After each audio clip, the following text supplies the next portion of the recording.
డబ్బు, అనారోగ్యం, ఉద్యోగం, వ్యాపారం, అప్పులతో బాధపడుతున్నారా? మీకోసమే మేనిఫెస్టింగ్ మిరాకిల్స్ 11 days ప్రోగ్రామ్.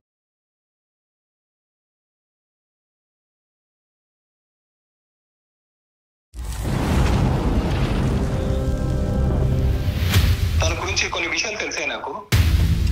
తను ఇదివరకే చాలా మంది బాయ్ ఫ్రెండ్స్ ని మెయింటైన్ చేయడం కానీ 24 years పెళ్లి చేసుకోవటం, పెళ్లి అయిన తర్వాత కొన్ని విషయాలు తెలియటం, విషయాలు తెలిసిన తర్వాత ఇంక ఉండాలనుకోకపోవటం. అంటే మేము ఇంకా పెళ్లి చేసుకున్నట్టు ఇంకా ఎవరికి తెలియదు. మీ ఇష్టానికి మీరు చేసేసుకోవటం, మీ ఇష్టానికి మీకు సమస్యలు క్రియేట్ అవటం, మీ ఇష్టానికి మీరు విడిపోవటం. నాకు ఉండాలని లేదు, ఖరాఖండిగా చెప్తున్నారు మీరు, ఆలోచన అంటూ లేకుండా.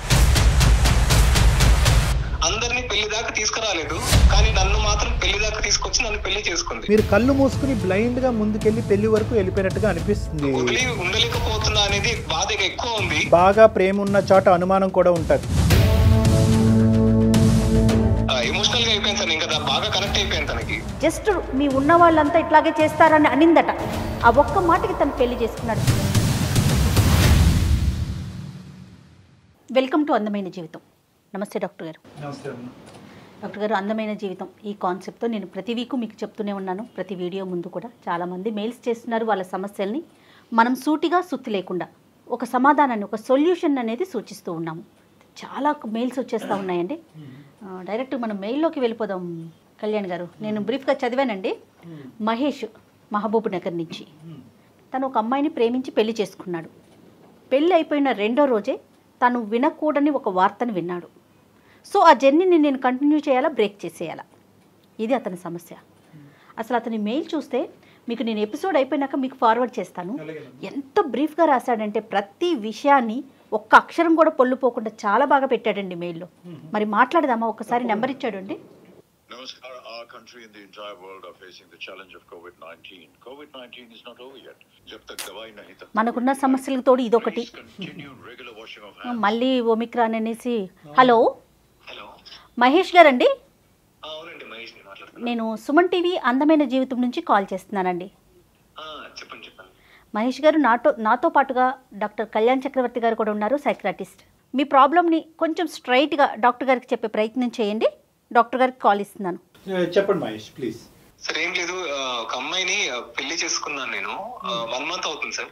నీ ఏజ్ ఏంటి మహేష్? మీరు ఎక్కడి నుంచి మాట్లాడుతున్నారు? నా పేరు మహేష్ సార్, నేను మహబూబ్ నగర్ నుంచి కాల్ చేస్తున్నాను. వయసు ఎంత నాన్న? 24 సార్. 24. Okay, good. చెప్పు నాన్న. రీసెంట్ గా నేను ఒక అమ్మాయిని మ్యారేజ్ చేసుకున్నాను. ఓకే. ఇప్పుడు తనతో లైఫ్ లాంగ్ కంటిన్యూ అవ్వాలని చెప్పేసి అన్నట్టుగా నాకు ఇప్పుడు లేదు. ఎందుకంటే తన గురించి కొన్ని విషయాలు తెలిసాయి నాకు. తను ఇదివరకే చాలా మంది బాయ్ ఫ్రెండ్స్ ని మెయింటైన్ చేయడం కానీ అలాంటి విషయాలన్నీ నాకు కరెక్ట్ 2 weeks అయిందండి తెలిసి. 10 days అవుతుంది. ఇప్పుడు నేను ఫర్దర్ గా తనతో ప్రొసీడ్ అవ్వాలా లేదా అన్నట్టుగా నాకు అర్థం కావట్లేదు సార్. ఒకసారి మీరేం చేస్తుంటారు మహేష్? నేను ఇంజనీరింగ్ అయిందండి, జాబ్ కోసం చూస్తున్నాను. ఓకే, అంటే జాబ్ కానీ ఏమీ లేకుండానే మ్యారేజ్ చేసేసుకున్నారు. ఎస్, అవునండి. ఓకే. తనేం చేస్తుంది? తను ఇప్పుడు చిన్న జాబ్ చేస్తుందండి ఇక్కడ. ఓకే. సిటీలో చేస్తుంది, హైదరాబాద్ లో చేస్తుంది. ప్రెసెంట్ ఇద్దరు కలిసే ఉన్నారా? లేదండి, అంటే మేము ఇంకా పెళ్లి చేసుకున్నట్టు ఇంకా ఎవరికి తెలియదు. ఓకే. చాలా జీవితానికి సంబంధించినటువంటి చాలా ముఖ్యమైనటువంటి అంశాన్ని మీరు చాలా ఈజీగా చెప్తున్నారేమో అని అనిపిస్తుంది. ఐఎమ్ సారీ, కానీ మీ ఏజ్ 24 అన్నారు కదా? అవును సార్. 24 years పెళ్లి చేసుకోవటం, పెళ్లి అయిన తర్వాత కొన్ని విషయాలు తెలియటం, విషయాలు తెలిసిన తర్వాత ఇంక ఉండాలనుకోకపోవటం, అంటే అంతా కట్టి కొట్టి తెచ్చే అన్నట్టుంది. అంటే అంటే నేను నిన్ను విక్రిస్తున్నట్టు ఇంకో విధంగా కాదు Mahesh. Is this infatuation or true love? Attraction అయితే కాదు సార్, డెఫినెట్ గా. ఎందుకంటే మేము 3 years నుంచి లవ్ చేసుకుంటున్నాం. ఇంజనీరింగ్ ఫస్ట్ ఇయర్ ఎండింగ్ లో ఉన్నప్పుడు నేను తనకు ప్రపోజ్ చేశాను. రైట్. తను కూడా యాక్సెప్ట్ ఈజీగా తొందరగా చేసేసింది అనమాట. ఎలాంటి నో అనేది, అలాంటి టైం తీసుకోవడం కానీ అలాంటివి ఏమీ చేయలేదు అనమాట. తను వెంటనే ఓకే చెప్పేసింది. తను అప్పుడు నన్ను మధ్యలో మీట్ అవ్వడం కానీ, ఏదో ఒక పార్టీస్ కి ఫంక్షన్స్ కి వెళ్ళినప్పుడు కానీ, తను నన్ను మీట్ అవ్వడం కానీ, ఫ్రెండ్స్ తో గ్యాదర్ అయినప్పుడు కానీ తను నన్ను కలిసేది. సో క్లోజ్ గా మూవ్ అయ్యేది అనమాట నాతో. సో నేను అలా తనకి ప్రపోజ్ చేశాను. తను ఓకే అనేసింది. 3 years మేము కంటిన్యూగా మంచిగానే ఉన్నాము. సరే అన్నట్టుగా one fine day we plan for a trip అనమాట. అక్కడ అందరం ఎంజాయ్ చేస్తుంటే తను సడన్ గా మధ్యలో ఏమనిందంటే, మీ ఉన్న వల్ల నేను నమ్మొద్దు, మీరు అందరూ వదిలేసినట్టే మీరు కూడా వదిలేస్తారు, నువ్వు కూడా వదిలేస్తావు నన్ను, నిన్ను పెళ్లి చేసుకోవాలి అంతవరకు రావేమో నువ్వు, నాకు భయం వేస్తుంది నిన్ను తలుచుకుంటేనే ఇప్పుడు అన్నట్టుగా తను ఒక ఎమోషనల్ ఉన్నతమైనటువంటి స్థానంలో అంటే విద్యాభ్యాసంలోనా, ఉద్యోగరీత్యా లేదా డబ్బు పరంగా ఎలాగ మీరు ఉన్నతమైనటువంటి స్థితిలో ఉన్నారు? అంటే financially we were well settled sir. Oh I see. Okay okay. So మా డాడీ ఇండస్ట్రియలిస్ట్ యాక్చువల్ గా. రైట్ నాన్న. ఓకే. సో తనకు మంచి పలుకుబడి అలా ఉన్నాయి అన్నమాట.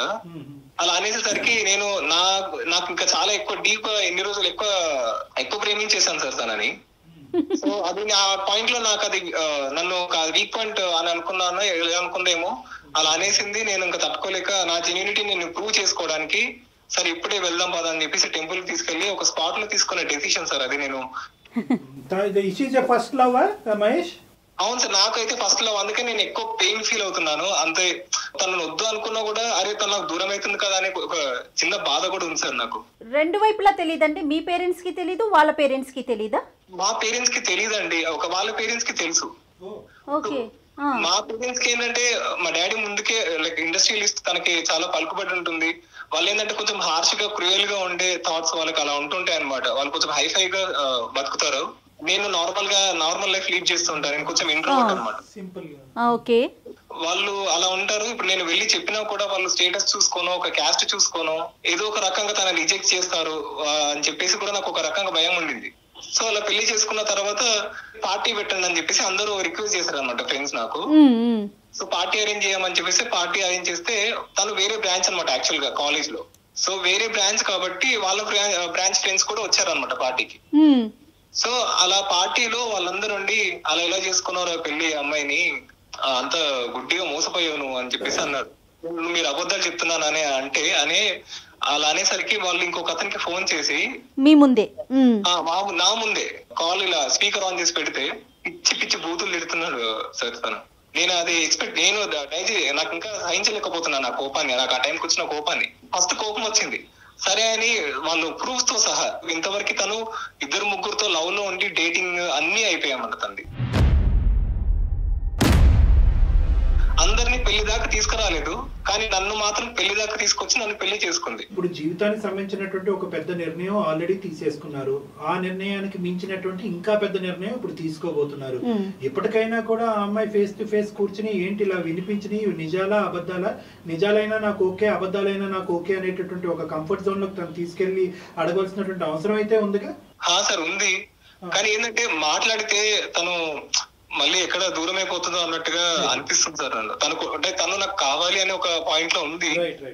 దగ్గరికి వచ్చినప్పుడు ఒక రకమైన ఇబ్బంది ఉంది సార్ నాకు. చాలా బేస్ లైన్ లో చాలా తప్పిదాలు ఉన్నాయి. ద సీక్రెసీ అంటే ఒక ప్రేమించేటప్పుడు ఇంత సీక్రెసీ మెయింటైన్ చేయవలసినటువంటి అవసరం ఉంది. ఓకే, తల్లిదండ్రులు ఉన్నతమైనటువంటి స్థాయిలో ఉన్నారు, ఆర్థికంగా ఒక ఇందులో ఉన్నారు కాబట్టి బహుశా వాళ్ళు ఒప్పుకోరు అనేటటువంటి భయంతో చాలా మంది పిల్లలు తల్లిదండ్రుల నుంచి ఎన్ని రోజులు మసిపూసి మారేడికాయ చేస్తారు కళ్యాణ్ గారు? అది కరెక్టే. పెళ్లి అనే విషయాన్ని ఎన్ని రోజులు దాచగలుగుతారు?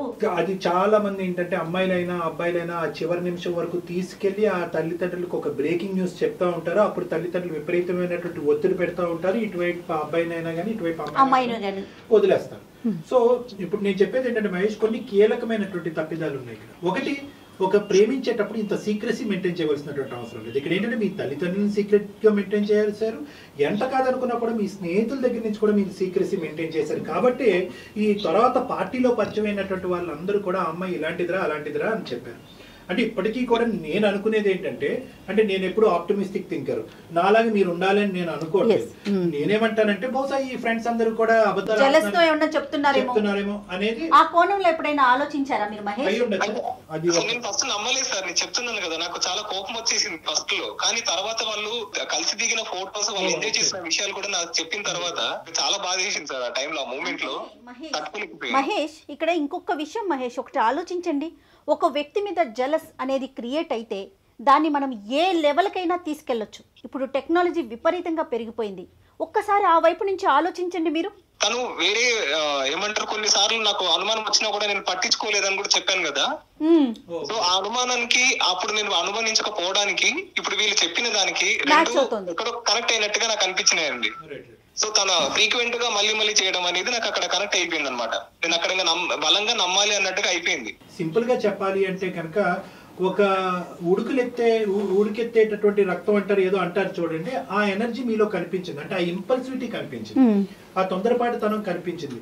ఓకే, దీని అంతటికీ కారణం నా ప్రేమ చాలా స్వచ్ఛమైంది, బలమైంది, 3 సంవత్సరాల పాటు నేను ఇంకో ప్రేమ అనేటువంటి నా జీవితంలో లేదు, this is the first and only love గా మీరు ముందుకెళ్ళటం అనేది మేము అందరూ అప్రిషియేట్ చేసినా కూడా మాకు ఇప్పుడు ఏమనిపిస్తుంది అంటే బహుశా ఈ ప్రేమ అనేటటువంటిది కొంతవరకు కొన్ని అంశాలని తీసి పక్కన పెట్టేసి మీరు కళ్ళు మూసుకుని బ్లైండ్ గా ముందుకెళ్ళి పెళ్లి వరకు వెళ్ళిపోయినట్టుగా అనిపిస్తుంది మహేష్. బ్లైండ్ గా వెళ్ళడం అనేది కాదు కదా సార్, ఎందుకంటే 3 years నుంచి నేను ఎంత లవ్ చేశానో తనకు తెలుసు, తను నాకు అంత లవ్ చూపించింది కూడా. తను ఇప్పుడు అది నిజం కాదు అంటే అలా జరిగింది. మరి నా దగ్గర వచ్చేసరికి తను ఎలాంటి వర్క్ ఇంకా ఎవరిని కలవట్లేదు, ఏమీ చేయట్లేదు, నాకు ఒక డైలమాలో ఉండిపోతున్నాను. మరి నా దగ్గర నిజంగానే అనిపించిందా? మహేష్, ఇక్కడ two very important questions that will decide your life. మీ జీవిత ప్రయాణాన్ని డిసైడ్ చేసే రెండు ముఖ్యమైనటువంటి అంశాలు. ఒకటి, 3 సంవత్సరాల పాటు స్వచ్ఛంగా నేను ప్రేమించాను కాబట్టి బహుశా నాకు సంబంధించినటువంటి ఈ వ్యక్తి యొక్క గతం గురించి నాకు అనవసరం. బహుశా గతంలో ఇన్ఫాక్చుయేషన్స్ అయి ఉండొచ్చు, అట్రాక్షన్స్ అయి ఉండొచ్చు, ప్రేమ అయి ఉండొచ్చు, ప్రేమలో ఈ అమ్మాయి తప్పు వల్ల బయటకు వచ్చి ఉండొచ్చు, లేదంటే అవతల వ్యక్తి యొక్క తప్పు వల్ల బయటకు వచ్చి ఉండొచ్చు, లేదంటే ఇద్దరు మ్యాచ్ అవ్వకపోవటం వల్ల విడిపోయి అయి ఉండొచ్చు. కానీ మీతో పాటు జీవితాంతం ఈ అమ్మాయి ప్రయాణం చేయడానికి నిర్ణయించుకున్న తర్వాతే ముందుకు వచ్చింది అని అనుకునే ఆలోచనతో ప్రేమించినందుకు ఈ అమ్మాయితో గతాన్ని పక్కన పెట్టి ముందుకు వెళ్ళటం అన్నది ఒక అంశం. రెండోది ఏంటంటే ముందు తెలియవలసినటువంటి అంశాలు తర్వాత తెలిసినాయి కాబట్టి ఇప్పటికైనా కూడా ఏం మించిపోలేదు. నా తల్లిదండ్రులకి చెప్తాను, లేదంటే నాకు తెలిసిన అందరికీ చెప్తాను, ఆ అమ్మాయికి వెళ్ళి నేను ఎక్స్ప్లెయిన్ చేస్తాను ఎందుకు ఈ ప్రేమ అనేటటువంటిది, ఈ పెళ్లి అనేటువంటిది వర్కౌట్ అవుతాం అని చెప్పి విడిపోవటం, దూరం అవటం. ఈ రెండిట్లో నీకు ఏది ఎక్కువ లైట్ కనిపిస్తుంది, ఏది ఎక్కువ ఒక క్లారిటీ వస్తుంది మీకు? సార్ క్లారిటీ కన్నా ఇప్పుడు నేను మీరు చెప్పినట్టు ఆ సెకండ్ది మీ పేరెంట్స్ కి చెప్తే అంత నార్మల్ గా ఉంటుంది అంటే, కానీ తనను మర్చిపోవాలనుకుంటున్నా. కానీ ఏంటంటే చాలా డెలికేట్ గా చూసుకున్నాను సార్ నేను తనని, అంత సున్నితంగా అంత సెన్సిటివ్ గా చూసుకున్న తనని. నాకు ఇంట్రోవర్ట్ అంటే మీకు తెలుసు కదా సార్, నేను అసలు ఎవరితో మాట్లాడితే ఇంటాక్ట్ అవ్వకపోయేవాడిని. అంత సైలెంట్ గా ఉండే వాళ్ళు ఒకరిని ఇష్టపడ్డారంటే మొత్తం ఫోకస్ అంతా వాళ్ళ మీద ఉంటుంది. సరే బయటకు వెళ్ళి కొంచెం జల్సాలు చేద్దాం, టైం పాస్ చేద్దాం, అలా కూడా కాదు సార్. నేను బాగా ప్రేమ ఉన్న చోట అనుమానం కూడా ఉంటుంది, ఇది జాగ్రత్తగా గుర్తుపెట్టుకోండి. మీకు ప్రేమ ఎంత ఎక్కువ ఉందో ఇప్పుడు ఈ సంఘటనలు తెలిసిన తర్వాత అనుమానం అన్నది కూడా వస్తుంది. నా అనేటటువంటి మనిషి ఎప్పుడు కరెక్ట్గా ఉండాలి, ఫ్రెష్గా ఉండాలి, ఒరిజినల్గా ఉండాలి అనేటటువంటి అభిప్రాయం ప్రతి ప్రేమించేటటువంటి వ్యక్తికి వస్తుంది. బహుశా ఈ అంశాలన్నీ నీకు తెలియకుండా ఎప్పుడో జీవితంలో ఎక్కడో తెలుసుంటే కనుక అప్పుడు నువ్వు ఏం నిర్ణయం తీసుకునేవాడు అనేది వేరే విషయం. కానీ ప్రేమించుకునేటటువంటి కొత్తలో బాండింగ్ అనేటటువంటిది చాలా బాగుంటుంది. తర్వాత జీవితం కొంతకాలం ముందుకు వెళ్ళిన తర్వాత ఏదో ఒక ప్రశ్నకి సమాధానం కనుక్కోవాలి అనేటటువంటి ఆలోచనతో ప్రశ్న మీద ప్రశ్న రావడంతో అది అనుమానం కింద మారుతూ ఉంటుంది. ఆ అమ్మాయి ఇది అనుమానం అంటది, మీరు ఇది ప్రేమ అంటూ ఉంటారు. సో మీ ఇద్దరి మధ్యన ఒక సంఘర్షణ ఏర్పడేటటువంటి దానికి ఒక అవకాశం ఉంటుంది. ఈ ప్రేమ అనేటటువంటిది అనుమానం అనేటటువంటి సబ్జెక్ట్ కానీ ఈ అమ్మాయికి సంబంధించినటువంటి గతం అనేటటువంటి సబ్జెక్ట్ని కానీ కంప్లీట్గా కప్పిపుచ్చేటటువంటి పరిస్థితి ఉంటే ఖచ్చితంగా మీరు ముందుకెళ్ళటం మంచిది. ఒకప్పుడు లేదు సార్, ఒక పక్క నుంచి ప్రేమను కాపాడుకోవాలి, ఈ పెళ్లిని కాపాడుకోవాలనే ఆలోచన ఒక పక్క నుంచి, ఇంకొక పక్క నుంచి ఎందుకు ఇలా అయింది, ఈ అమ్మాయి నన్ను ఎందుకు ఇలా చేసింది, రానున్న రోజుల్లో ఇలాగే చేయకుండా ఉంటుందా, అందరూ ఎంతో మంది మగవాళ్ళతో ఆడుకునేటటువంటి ఈ అమ్మాయి నాతో కూడా ఆడుకుంటుందా అనేటటువంటి ప్రశ్నలతో ఉంటే కనుక నేను ఆప్షన్ ఏలో చెప్పినటువంటి ప్రయాణం చాలా కష్టం అవుతుంది. నీకే కాదు, ఆ అమ్మాయికి కూడా చాలా కష్టం అవుతుంది. 2 పడవల మీద కాళ్ళు వేయటం చాలా కష్టం మహేష్. మీరు చాలా క్లియర్ గా ఆలోచించుకోండి. మీ వైపు అంటే మీకు పాజిటివ్ గా మీ వైపు ఉన్న విషయాల్ని మాత్రమే చెప్తున్నారు. ఇంకొక కోణంలో కూడా ఆలోచించండి. మీకు ఉద్యోగం లేదు, మీ పేరెంట్స్ కి తెలీదు, ఆ అమ్మాయి పేరెంట్స్ కి తెలీదు, ఎవరికి చెప్పకుండా ప్రేమించుకున్నారు, పెళ్లి కూడా చేసుకున్నారు, విడిపోతాం అంటున్నారు. ఏంటండి పెళ్ళంటే? కాదు మహేష్, పెళ్ళంటే ఏంటి? మన ఇష్టమేనా? మనం చేసుకోవటం, మనకు నచ్చకపోతే 2వ రోజు 3వ రోజు 10వ రోజు విడిపోవటమేనా? ఇంకా సమస్యకి పరిష్కారాలు లేవా? ఇంకా పెళ్ళిళ్ళు ఎందుకు? మీ ఇష్టానికి మీరు చేసేసుకోవటం, మీ ఇష్టానికి మీకు సమస్యలు క్రియేట్ అవటం, మీ ఇష్టానికి మీరు విడిపోవటం. నాకు ఉండాలని లేదు, ఖరాఖండిగా చెప్తున్నారు మీరు, ఆలోచన అంటూ లేకుండా. రెండో వైపు ఆలోచించరా మీరు? ఉండాలని ఉందా, విడిపోవాలని ఉందా మహేష్? వదిలి ఉండలేకపోతున్నా అనేది బాధ ఎక్కువ ఉంది. తను సరే తను అది చేసింది, అలా విషయం యాక్సెప్ట్ చేయాలా వద్దా అనేది నాకు ఇంకా అర్థం అసలు కావట్లేదు. రెండో తనే చెప్తున్నారు కదా డాక్టర్ గారు. మీరు అన్నట్టుగా నేను మా పేరెంట్స్ కి మొత్తం క్లియర్ గా విషయాన్ని అంతా క్లియర్ గా చెప్పేస్తే నెక్స్ట్ మూమెంట్ ఈ విషయం తెలిసిన నెక్స్ట్ మూమెంటే తను నా కళ్ళ ముందు కనిపించకుండా చేసేస్తాడు. ఆ రిస్క్ ఎప్పటికీ ఉంది మహేష్, ఆ రిస్క్ అది నీ ప్రేమ గొప్పది అని నువ్వు భావిస్తే కనుక ప్రపంచాన్ని అంతా ఎదిరిది నువ్వు ఆ ప్రేమను కాపాడుకునేటటువంటి సత్తా నీ లోపల ఉండాలి. మీ ఫాదర్ యొక్క మెంటాలిటీ కెపాసిటీ అనేది మీకు మొదటి నుంచి తెలుసు కాబట్టి ఈ అబ్జెక్షన్ ఈ రోజన్నా రావచ్చు, పెళ్ళైన 10 సంవత్సరాల కన్నా రావచ్చు. సీక్రెట్ గా దాయటం అన్నది ఇక్కడ సొల్యూషన్ కాదు. నెంబర్ 1. నెంబర్ 2, నేనేమంటున్నానంటే ఈ ముసుగులో గుద్దులాట ఇంకొద్దు నాన్న. ఆ అమ్మాయి అనుమానం అనుకుంటుందా లేదంటే నీ యొక్క వ్యక్తిత్వం అనుకుంటుందా, ఇవన్నీ పక్కన పెట్టి SIT in front of her, talk with all the evidence that you have. అంటే నీ దగ్గర ఉండేటటువంటి ఆధారాలన్నీ బట్టి నిన్ను అనుమానిస్తున్నట్టుగా కాదు, నీ గతం గురించి నేను కొంతవరకు తెలుసుకోవాలని అనుకుంటున్నాను, నువ్వు మారేవా లేదా అనేటువంటిది అర్థం చేసుకోవాలని అనుకుంటున్నాను. మోస్ట్ ఇంపార్టెంట్లీ నేను ఇది నిన్ను అనుమానించడం కాదు, నీ గతంలో ఈ సంఘటనలు జరగడానికి ముఖ్య కారణం ఏంటి అన్నది తెలుసుకునేటువంటి మన ప్రయాణం మొదలయ్యే ముందు I want to know these facts అని చెప్పి ఆ అమ్మాయితో ఓపెన్ గా డిస్కషన్ చేయకుండా నువ్వు ఎటువంటి నిర్ణయం తీసుకోలేవు. ఖచ్చితంగా మాట్లాడాల్సింది. మీ యొక్క ఇందాకటి నుంచి 3-4 సార్లు అన్నారు నేను ఇంట్రోవర్ట్ అని చెప్పి. ఇంట్రోవర్ట్ అంటే ఏంటంటే ప్రేక్షకుల గురించి తక్కువగా మాట్లాడి భావం అనేటటువంటిది వ్యక్తపరచడానికి సిగ్గుపడి ఇటువంటి సోషల్ గా షైగా ఉండేటటువంటి వాళ్ళని ఇంట్రోవర్ట్ అంటారు. ఈ ఇంట్రోవర్ట్నెస్ అనేది మిగతా సందర్భాల్లో పనిచేసినా పనిచేయకపోయినా ఈ సందర్భంలో మాత్రం అస్సలు పనిచేయదు. అదేమి మనం స్పెషల్ క్వాలిఫికేషన్ గా భావించాల్సిన అవసరం లేదు. మీరు మనసు విప్పి మాట్లాడాలి, ఆలోచనతో మాట్లాడాలి. ఎందుకంటే మీరు ఇప్పటి వరకు చేసినటువంటి తొందరపాటుతనం అనేటటువంటి చర్యలు ఈ రోజు మీరు మాట్లాడకపోవటం వల్ల మీకు అమ్మాయికి సమస్యాత్మకంగా జీవితం అంతా కూడా నరకయాతన అనుభవించేటటువంటి పరిస్థితికి రాకుండా ఉండాలంటే ఫస్ట్ మీరు మాట్లాడాలి. ఆ అమ్మాయితో మాట్లాడాలి. మీ ఫ్రెండ్స్ చెప్పింది ఒరిజినల్ స్టోరీ అన్నది నమ్ముతున్నా కూడా కొంతవరకు నమ్మకుండా ఉండేటటువంటి పరిస్థితి కూడా ఉంది. అంటే రెండు వైపులా ఆలోచించాలి కదా మహేష్. మీరు ఒకవైపు మీ ఫ్రెండ్స్ చెప్పిందో ఫొటోసో ఇవన్నీ మీరు చూసుండొచ్చు, కానీ తనతో జీవితం కొనసాగించాలి, తన మీద మీకు ప్రేమ అపారంగా ఉంది కాబట్టి ఖచ్చితంగా ఆ అమ్మాయితో మీరు మాట్లాడే ప్రయత్నం అయితే 200% చేయాలి. తనతో 2 సార్లు ఇలా మాట్లాడడానికి ప్రయత్నించాను సార్, కానీ తన దగ్గరికి వెళ్ళినప్పుడు నాకు ఒక రకమైన అన్కంఫర్టబుల్ గా ఫీల్ అయిపోతున్నారు. అరే తను ఇలా ముందు ఒకరిని కలిసింది, ఇప్పుడు నేను తనని ఎలా కలవాలి, ఇప్పుడు లైఫ్ లాంగ్ ఇప్పుడు ఎలా కొనసాగించాలి, తనతో లైఫ్ ని మొత్తం ఎలా జర్నీ స్టార్ట్ చేయాలి. అదే మహేష్ మొత్తం అంతా ఒక కన్ఫ్యూజన్, డైజెస్ట్ చేసుకోలేకపోతున్నారు. Take your time. మీరు ఆ అమ్మాయితో చెప్పండి, మీరు ఆ అమ్మాయితో మాట్లాడటానికి కొంత టైం కావాలి అని అడగండి. ఈ ఇష్యూని టోటల్ గా డైజెస్ట్ చేసుకోండి. ఎందుకంటే ఆ అమ్మాయితో ఈ ఇష్యూని మాట్లాడకుండా ఆ అమ్మాయి చెప్పేటటువంటి వర్జన్ వినకుండా మీరు జీవితానికి సంబంధించినటువంటి ఒక నిర్ణయం తీసుకోవడం అనేది జరగదు. బహుశా ఆ అమ్మాయి చెప్పిన తర్వాత ఇప్పటి వరకు మీరు వినేటటువంటి ఈ కథలన్నింటిలో అసలైనటువంటి నిజం ఏంటి అన్నది బయట కన్విన్స్ అవుతారేమో, ఏమో మనకు తెలియదు. అంటే బేసిక్లీ మీరే కన్విన్స్ అవ్వచ్చు, లేదంటే కనుక క్లియర్ కట్ గా ఇది మోసం అని అయినా మీకు అర్థం అవ్వచ్చు. మోసం అని ఇక్కడ నేను తనని కూర్చోబెట్టి మాట్లాడినా కూడా తను నా బ్యాక్గ్రౌండ్ చూసి ఇష్టపడి అలాంటి కేసెస్ లో తను ఇప్పుడు కూడా అబద్ధం చెప్పి ఇంకా దాన్ని ముందరికి తీసుకెళ్లదన్న నమ్మకం ఏంటి సార్? కాదు మహేష్, నీ బ్యాక్గ్రౌండ్ గురించి నీకు ఇప్పుడు గుర్తొచ్చిందా? అంటే మొదటి నుంచి ఈ అమ్మాయి ప్రేమ కథల ప్రధానమైనటువంటి కారణం మీ బ్యాక్గ్రౌండ్ అన్నది ఇప్పటి వరకు అనిపించలేదా మీకు? అదే ప్రధాన సమస్య అవుతుందని మీరు గుర్తించలేకపోయారా? 3 సంవత్సరాల నుంచి లవ్ చేశానంటున్నారు, తల్లిదండ్రులకు తెలియకుండా పెళ్లి చేసేసుకున్నారు. అప్పుడు గుర్తు రాలేదా మీకు బ్యాక్గ్రౌండ్? అసలు పెళ్లి అనే విషయం తెలియకుండా ఉంటుంది అనుకున్నారా? అక్కడ అలాంటి థాటే రాకుండా తను చాలా మంచిగా వచ్చేసింది సార్. అంటే ఎప్పుడైనా ఇక్కడ నాకు డబ్బులు అవసరం పడ్డా కూడా సమయానికి నా దగ్గర డబ్బులు లేకున్నా కూడా తన చేతికుండా తనే తీసి పెట్టేది అనమాట. సో నాకు అక్కడ అనిపించేది సరే తనకు ఫినాన్షియల్ గా తనకు అవసరం లేదేమో, అంటే నా నుంచి అది ఎక్స్పెక్ట్ చేయట్లేదేమో అన్నట్టుగా నాకు ఆ పాయింట్ లో ఒకసారి అనిపించింది సార్. ఈ ఇన్ఫర్మేషన్ ఏదైతే నీ ఫ్రెండ్స్ దగ్గర నుంచి ఇవన్నీ రాకుండా ఉంటే కనుక అసలు మీరు ఈ రోజు మాకు ఫోను చేసి ఉండేవారు కాదు, ఈ చుక్కలు ఇలా కలిపి ఉండేవారు కాదు. ఇప్పుడు ఏంటంటే మీరు చుక్కలు కలుపుతున్నారు మొత్తం అంతా కూడా. ఏంటంటే అప్పుడు ఇలా అంది, అప్పుడు డబ్బులు ఖర్చు పెట్టింది కాబట్టి నా బ్యాక్గ్రౌండ్ అన్నది. ఇప్పుడు ఇవన్నీ ఈ విశ్లేషణ అంతా కూడా మీ ఫ్రెండ్స్ చెప్పినా చెప్పకపోయినా మీరు తీసుకునేటటువంటి జాగ్రత్తలు మీ జీవితానికి సంబంధించినటువంటి మీ భాగస్వామి మీ బ్యాక్గ్రౌండ్ చూసి ముందుకు వస్తుందా లేదంటే మిమ్మల్ని ప్రేమించి ముందుకు వస్తుందా అనేది మీరు ముందే చేసుకోవాల్సినటువంటి అవసరం. సరే ఎనీవే, ఇప్పుడు మీరేమంటున్నారంటే ఇప్పుడు వెళ్ళి మా అమ్మాయిని ఎప్పుడో చైనా కూడా అబద్ధం ఆడి మళ్ళీ మోసం ఇంకో రెండోసారి మోసం చేస్తుందేమో అంటే కనుక know that is not going to happen. ఎందుకు నేను అంటున్నానంటే కనుక this is your second approach. ఇంతకు ముందు ఏంటంటే ఈ ఇన్ఫర్మేషన్ అనేటటువంటిది బ్యాక్గ్రౌండ్ తెలియకుండా ఉన్నటువంటి పరిస్థితి. ఇప్పుడు ఇన్ఫర్మేషన్ తెలిసిన తర్వాత మీరు అడిగే ప్రశ్నకి అని మీరు వినేటటువంటి సమాధానం కానీ ఆచితూచి మీరు అడిగేయడానికి ఒక అవకాశం ఉంటుంది.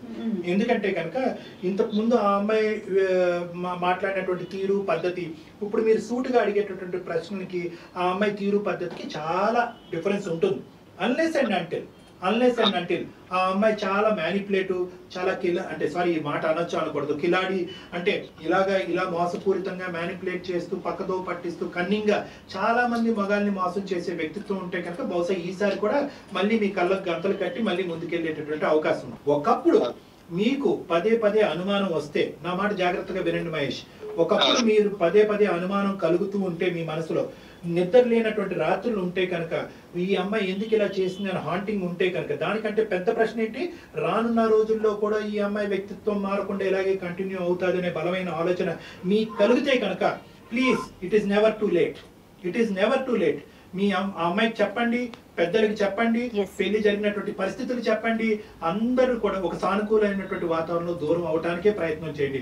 My simple message for you is only one thing, అనుమానం ఉండే చోట ప్రేమ ఉండదు, ప్రేమ ఉన్న చోట అనుమానం ఉండకూడదు. సో కాబట్టి ఈ రెండు ఒకే పడవలో ప్రయాణం చేయడం కష్టం. కాబట్టి ఇప్పటికైనా మీరు ఓపెన్ హార్టెడ్గా అమ్మాయితో మాట్లాడి, ఒకప్పుడు ఆ అమ్మాయి మళ్ళీ మ్యానిపులేట్ చేస్తుందని మీకు అనిపిస్తే దయచేసి ఇప్పటికైనా మా నాన్న కొడతాడు, మా అమ్మ తిడతాది అనేది కాకుండా మీ పేరెంట్స్ని ఇన్వాల్వ్ చేయండి. ఎందుకంటే వాళ్ళ పెద్దలు ఇప్పటికే వాళ్ళు కప్పిపుచ్చి ప్రేమించి పెళ్లి చేసుకున్నారు, తప్పు చేశారు. ఇప్పటికైనా వాళ్ళని ఇన్వాల్వ్ చేసి అసలు ఏం జరిగింది అనేటటువంటి వాస్తవాలకు వాడు విడమర్చి చెప్పండి.